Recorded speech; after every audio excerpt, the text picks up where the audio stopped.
Hello dear students, good afternoon to all of you. In today's lecture, we are going to discuss about the electronic configuration of group first element.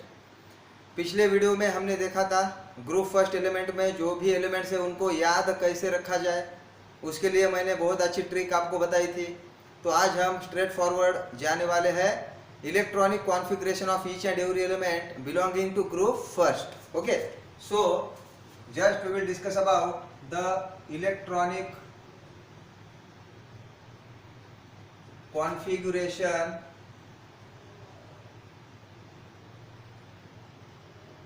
of group first element. Okay, तो सबसे पहले group first element में कौन से element है ये हम यहाँ पर लिखने वाले हैं, और उसके बाद में हर एक एलिमेंट का इलेक्ट्रॉनिक कॉन्फ़िगरेशन हम यहाँ पर देखने वाले हैं। ओके, तो देखिए सबसे पहले मैं यहाँ पर लिखता हूँ सिंबल उस पर्टिकुलर एलिमेंट का। उसके बाद में मैं यहाँ पर लिख रहा हूँ electronic configuration, electronic configuration.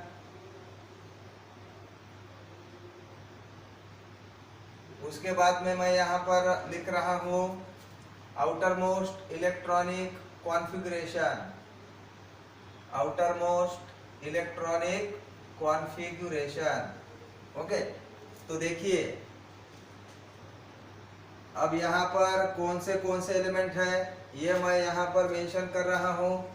Group first में जो एलिमेंट्स हैं उनका हमें पहले देखना है। ओके, तो देखिए पहला एलिमेंट है हाइड्रोजन, जिसका एटॉमिक नंबर है 1। हाइड्रोजन का एटॉमिक नंबर है 1। ओके, उसके बाद में है लिथियम, ठीक है, उसका एटॉमिक नंबर है 3। ओके, तो इस तरीके से तो देखिए हाइड्रोजन में एक ही इलेक्ट्रॉन है, एटॉमिक नंबर 1 है, तो इलेक्ट्रॉन 1s1 में जाएगा। जो एटॉमिक ऑर्बिटल की इंक्रीजिंग एनर्जी से ऑर्डर हमने देखी थी उस हिसाब से हमें इलेक्ट्रॉन वहां पर फिल करने हैं। ऑर्डर क्या है एक बार मैं बता देता हूँ, 1s 2s 2p 3s 3p 4s 3d 4p 5s 4d 5p 6s 4f 5d 6p 7s 5f 6d और 7p। तो इसके हिसाब से हमें इलेक्ट्रॉन्स उस ऑर्बिटल्स में भरने हैं। तो देखिए लिथियम का एटॉमिक नंबर है 3, तो क्या हो जाएगा 1s में 2 इलेक्ट्रॉन्स जाएंगे और 2s में 1 इलेक्ट्रॉन जाएगा। तो लिथियम का लास्ट इलेक्ट्रॉन s ऑर्बिटल में एंटर हुआ है, इसीलिए हम लिथियम को क्या बोलते हैं, s ब्लॉक एलिमेंट। ओके, तो आगे है सोडियम, जिसका एटॉमिक नंबर है 11। ठीक है, अब सोडियम में 11 इलेक्ट्रॉन्स है, तो 11 इलेक्ट्रॉन्स हमें फिल करने हैं। 1s में 2 गए, 2s में भी 2 गए, 2p में 6 गए, और लास्ट इलेक्ट्रॉन s ऑर्बिटल में गया, दैट इज 3s ऑर्बिटल में गया है। तो इसका मतलब सोडियम का लास्ट इलेक्ट्रॉन s ऑर्बिटल में एंटर हो रहा है, तो इसका मतलब यहाँ पर सोडियम जो है वो क्या है, s ब्लॉक एलिमेंट है। उसके बाद में है पोटेशियम, पोटेशियम का एटॉमिक नंबर है 19। अब देखिए ये 19 इलेक्ट्रॉन्स हमें भरने हैं, 1s2 2s2 2p6 3s2 3p6 4s1। तो पोटेशियम का भी लास्ट इलेक्ट्रॉन जो है वो s ऑर्बिटल में एंटर हुआ है, तो इसका मतलब क्या है, पोटेशियम भी s ब्लॉक एलिमेंट है। उसके बाद में है रुबेडियम। ठीक है, अब पोटेशियम और रुबेडियम के एटॉमिक नंबर में कितना डिफरेंस है, 18 का डिफरेंस है, तो इसका एटॉमिक नंबर क्या आएगा, 37। तो 37 इलेक्ट्रॉन्स हमें भरने हैं, 1s2 2s2 2p6 3s2 3p6 4s2 3d10, 4p6 और 5s1। ओके, सो ये हो गए 37 इलेक्ट्रॉन्स। देख लो, 2 और 2 4 और 6 10, 12 18 20 30 36 और एक 37। तो रुबिडियम का लास्ट इलेक्ट्रॉन यस ऑर्बिटल में एंटर हुआ है, तो रुबिडियम भी क्या है, यस ब्लॉक एलिमेंट है। उसके बाद में है सेसियम। सेसियम और रुबिडियम के एटॉमिक नंबर में भी 18 का डिफरेंस है, तो इसका एटॉमिक नंबर आएगा 55। ठीक है, the atomic number of caesium is 55। Okay, अब देखिए 55 इलेक्ट्रॉन्स हमें भरने हैं। 1s में 2 गए, 2s में भी 2 गए, 2p में 6 गए, 3s में 2 गए, 3p में 6 गए, 4s में 2 गए, 3d में 10 गए, 4p में 6 गए। ठीक है, उसके बाद में 5s में 2 गए, 4d में 10 गए, 5p में 6 गए और 6s में 1 गया। तो इस तरीके से 55 इलेक्ट्रॉन्स यहाँ पर हो जाएंगे। ठीक है, तो यहाँ तक 36 थे, 36 और 2 38, 48, 54 और 55। ओके, तो लास्ट एलिमेंट है फ्रांशियम। सेसियम और फ्रांशियम के एटॉमिक नंबर में 32 का डिफरेंस है, तो इसका एटॉमिक नंबर आएगा 87। ओके, तो 87 इलेक्ट्रॉन्स हमें यहाँ पर फील करने हैं। तो देखिए 1s में 2 गए, 2s में 2 गए, 2p में 6 गए, 3s में भी 2 गए, 3p में 6 गए, 4s में 2 गए, 3d में 10 गए, 4p में 6 गए, 5s में 2 गए, 4d में 10 गए, 5p में 6 गए, 6s में 2 गए, 4f में 14 इलेक्ट्रॉन्स अकोमोडेट होंगे, 5d में 10 होंगे, 6p में 6 होंगे और लास्ट इलेक्ट्रॉन 7s में जाएगा। तो इसका मतलब फ्रांशियम भी यस ब्लॉक एलिमेंट है, ऐसा यहाँ पर हम बोल सकते हैं। ठीक है, ये हो गया overall electronic configuration of each and every element belonging to group first. Okay, अब देखिए आउटर मोस्ट इलेक्ट्रॉनिक कॉन्फ़िगरेशन। तो आउटर मोस्ट इलेक्ट्रॉनिक कॉन्फ़िगरेशन में हमें क्या करना है, उस पर्टिकुलर एलिमेंट में जो भी लास्ट शेल है, ठीक है, तो उस लास्ट शेल में जितने भी ऑर्बिटल्स है उन सभी ऑर्बिटल्स को हमें मेंशन करना है। अब देखिए हाइड्रोजन में एक ही शेल है, वही उसकी लास्ट शेल है और लास्ट शेल में एक ही ऑर्बिटल है, दैट इज 1s1। तो आउटर मोस्ट इलेक्ट्रॉनिक कॉन्फ़िगरेशन होगा 1s1। लिथियम में देखिए टोटल 2 शेल है, उसमें से लास्ट शेल 2 नंबर की है, उसमें एक ही ऑर्बिटल है, तो इसका इलेक्ट्रॉनिक कॉन्फ़िगरेशन आएगा 2s1। सोडियम में टोटल 3 शेल है बेटा, देखिए कितने नंबर से 1 2 3, जितने भी जो भी बड़ा आंकड़ा होगा वो क्या डिनोट करता है, that much amount of, that much number of shells are there in the sodium. तो 3 शेल है, लास्ट शेल 3 नंबर की है, उसमें एक ही ऑर्बिटल है, तो इसका आउटर मोस्ट इलेक्ट्रॉनिक कॉन्फ़िगरेशन आएगा 3s1। उसी तरह पोटेशियम की लास्ट शेल 4 नंबर की है, तो इसका आएगा 4s1। रुबिडियम का आउटर मोस्ट इलेक्ट्रॉनिक कॉन्फ़िगरेशन क्या आएगा, यस 5s1। तो लास्ट शेल 5 नंबर की है, तो 5s1। सेसियम में टोटल 6 शेल है, उसमें से लास्ट शेल 6 नंबर की है, उसमें एक ही ऑर्बिटल है, तो 6s1। फ्रांशियम मध्ये बघा बेटा, फ्रांशियम मध्ये टोटल 7 शेल आहेत, शेवटची शेल 7 नंबरची, तिथे एकच ऑर्बिटल आहे म्हणजे 7s1। म्हणजे हे झालं आउटर मोस्ट इलेक्ट्रॉनिक कॉन्फ़िगरेशन प्रत्येक रिस्पेक्टिव्ह एलिमेंटचं। मग आता आपल्याला आउटर मोस्ट इलेक्ट्रॉनिक कॉन्फ़िगरेशन लक्षात ठेवायचं बेटा, कसं लक्षात ठेवणार, ठीक आहे। आता बघा, आता ह्याच्या आधी अजून एक गोष्ट सांगतो, जर तुम्हाला असं विचारलं, okay, general outermost electronic configuration,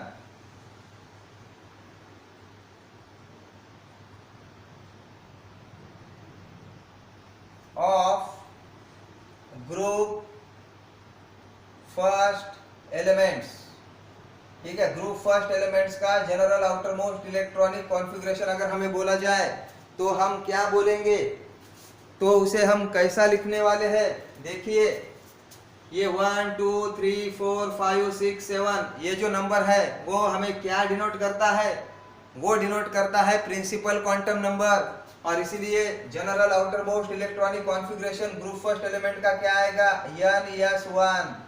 ये हो गया general outer most electronic configuration.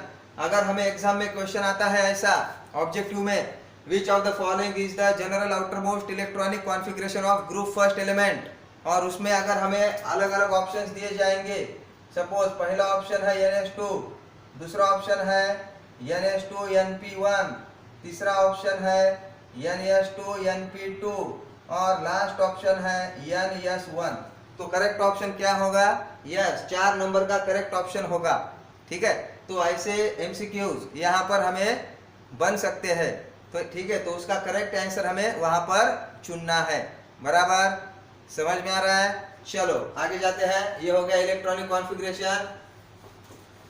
अगर मैंने आपको ऐसा बोला कि पोटेशियम जो है, पोटेशियम में नंबर ऑफ ऑर्बिटल्स कितने हैं, ऐसा अगर मैंने आपको पूछा तो आप इसका जवाब क्या दोगे? ठीक है, how many number of orbitals are there in the potassium. देखिए पोटेशियम का एटॉमिक नंबर है 19 और पोटेशियम में 19 इलेक्ट्रॉन्स अकोमोडेट होते हैं, तो इसका electronic configuration 1s2 2s2 2p6 3s2 3p6 4s1। अगर हमें ऐसा पूछा जाए कि number of shells in potassium, number of shells potassium में कितने हैं, तो आप क्या बोलोगे? 4 है। देयर आर 4 शेल्स, 1 2 3 और 4। अगर हमें ऐसा पूछा जाए number of subshells, number of subshells in potassium कितने हैं, तो ये पहली सबशेल, ये दूसरी सबशेल, ये तीसरी सबशेल, ये चौथी सबशेल, ये पांचवी सबशेल और ये छठी सबशेल, तो टोटल 6 सबशेल्स है। तो इस तरीके से हमें वहां पर बताना है। बाकी एलिमेंट का आप होमवर्क करिए। सीसियम आपको लेना है, फ्रांशियम लेना है, रुबिडियम लेना है, उसमें नंबर ऑफ शेल्स कितने हैं, नंबर ऑफ सबशेल्स कितने हैं, ये आपको होमवर्क में करना है। ठीक है, और एक इंपॉर्टेंट चीज, अब ग्रुप फर्स्ट एलिमेंट के सभी एलिमेंट्स में आखिरी शेल में एक ही इलेक्ट्रॉन है। अगर उनको स्टेबल होना है तो क्या करना पड़ेगा? एक तो 7 इलेक्ट्रॉन लेने पड़ेंगे, या आखिरी शेल में जो इलेक्ट्रॉन है वो किसी और को देना पड़ेगा। अगर वो 7 इलेक्ट्रॉन लेते हैं या 1 इलेक्ट्रॉन देते हैं, इलेक्ट्रॉन लेना और देना ये एनर्जी रिलेटेड प्रोसेस है। ठीक है, तो 7 इलेक्ट्रॉन लेने के बजाय वो क्या करेंगे, 1 इलेक्ट्रॉन दूसरे को दे देंगे। अगर ऐसा वो करते हैं तो क्या हो जाएगा? देखिए बेटा, लिथियम जो है वो 1 इलेक्ट्रॉन दूसरे को दे देगा, तो लिथियम पे 1 चार्ज आएगा। ठीक है, 1 इलेक्ट्रॉन लिथियम ने लूज किया है, तो इस तरीके से इसको हम रिप्रेजेंट करते हैं। तो इसको बोलना है लिथियम आयन, इसको हम क्या बोलेंगे? Lithium ion. ओके, अगर हमारे पास सोडियम है तो सोडियम क्या करेगा? 1 इलेक्ट्रॉन लूज करेगा, और ये जो स्पेसिस है Na+, इसको हम बोलेंगे सोडियम आयन। इसको क्या बोलना है? Sodium ion. अगर हमारे पास पोटेशियम है तो वो क्या करेगा? 1 इलेक्ट्रॉन लूज करेगा और खुद का कन्वर्जन K+ में करेगा। अब K+ में या Na+ में और Li+ में, तीनों भी इसमें जो लास्ट शेल है उसमें 8 इलेक्ट्रॉन आ गए हैं। 1 इलेक्ट्रॉन जो लास्ट शेल में था वो रिमूव हो गया। अब इसका जो लास्ट शेल है इसमें 1 इलेक्ट्रॉन आ गया है, 8 इलेक्ट्रॉन आ गए हैं। अब देखिए K+ जब हम बोलते हैं तो K+ में टोटल 18 इलेक्ट्रॉन्स है। बराबर, तो ये 18 इलेक्ट्रॉन्स फिल करो। 1s2 2s2 2p6 3s2 3p6। देखो पोटेशियम में टोटल 19 इलेक्ट्रॉन्स है, मगर K+ होने की वजह से एक इलेक्ट्रॉन हमने कम किया है, तो K+ में लास्ट शेल जो है वो 3 नंबर की, उसमें 8 इलेक्ट्रॉन आ गए हैं, तो इसका मतलब K+ का ऑक्टेट कंप्लीट हो गया है। तो इसी तरह लिथियम, सोडियम, पोटेशियम ने एक एक इलेक्ट्रॉन लूज करके खुद का ऑक्टेट कंप्लीट किया है। और अगर आपको ऐसा पूछा जाए सोडियम का स्टेबल फॉर्म क्या है, तो आप क्या बोलोगे? Na+। लिथियम का स्टेबल फॉर्म क्या है, तो आप क्या बोलोगे? Li+। और पोटेशियम का स्टेबल फॉर्म क्या है, तो आप क्या बोलोगे? K+। ओके, तो इस तरीके से हमें यहाँ पर बोलना है। तो देखिए इसके बाद में है रुबिडियम। रुबिडियम भी क्या करेगा? एक इलेक्ट्रॉन लूज करेगा और ये खुद का कन्वर्जन करेगा रुबिडियम आयन में। Okay, rubidium ion. वैसे ही सीसियम भी क्या करेगा? एक इलेक्ट्रॉन लूज करेगा और खुद का कन्वर्जन करेगा सीसियम आयन में। ओके, उसी तरह फ्रांसियम भी क्या करेगा? एक इलेक्ट्रॉन लूज करेगा और खुद का कन्वर्जन वो करेगा फ्रांसियम आयन में। ठीक है, क्लियर? और अगर आपको ऐसा पूछा जाए, ठीक है, अगर आपको कोई ऐसा बोलता है कि ग्रुप फर्स्ट एलिमेंट का कोई भी एलिमेंट अगर किसी कंपाउंड में है तो ऑलवेज कौन से फॉर्म में होता है? वो ऑलवेज इसी फॉर्म में होता है। पोटेशियम अगर किसी कंपाउंड में है तो पोटेशियम कौन से फॉर्म में होता है? Na+ के फॉर्म में होता है। हमें NaCl का एग्जाम्पल पता है, बराबर। अब इस NaCl में Na को अगर हमें फ्री करना है, Na को अगर फ्री करना है तो Na कैसा फ्री होगा? Na+ के फॉर्म में फ्री होगा, स्टेबल फॉर्म में फ्री होगा। और Cl जो है वो एक माइनस चार्ज कैरी करेगा। ये ओवरऑल कंपाउंड न्यूट्रल है, इस पे कोई चार्ज नहीं है।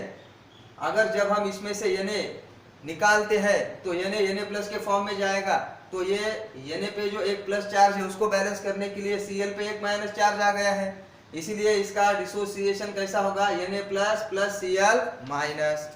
बोलो बच्चों, ये समझ में आया क्या? ये सभी को अच्छे से समझ में आ गया? तो इसका मतलब किसी भी पर्टिकुलर कंपाउंड में अगर ग्रुप फर्स्ट एलिमेंट है तो ऑलवेज कौन से फॉर्म में होता है? मोनो पॉजिटिव आयन के फॉर्म में होता है।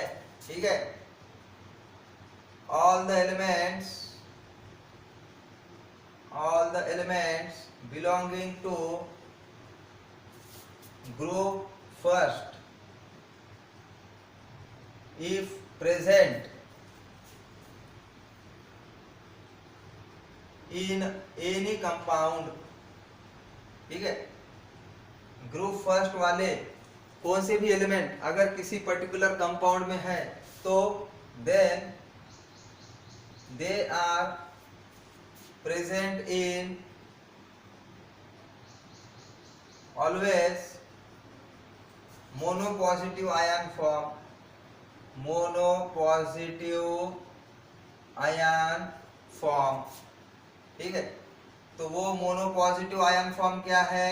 Li+ होगा, या Na+ के फॉर्म में होंगे, या K+, या रुबिडियम+, या फ्रांसियम+, या सीसियम+। तो ये ऐसे मोनो पॉजिटिव आयन के फॉर्म में वो ऑलवेज होंगे किसी भी पर्टिकुलर कंपाउंड में। समझ में आ गया है सबको? ये अच्छी तरीके से आपको समझ में आ गया है? तो आई होप आज मैंने जो आपको पढ़ाया है वो आपको समझ में आ गया होगा। बाकी का हम कल देखेंगे। कल मैं आपको ग्रुप 2 एलिमेंट के बारे में बोलने वाला हूँ। Okay, so till tomorrow, good bye, have a nice day, take care.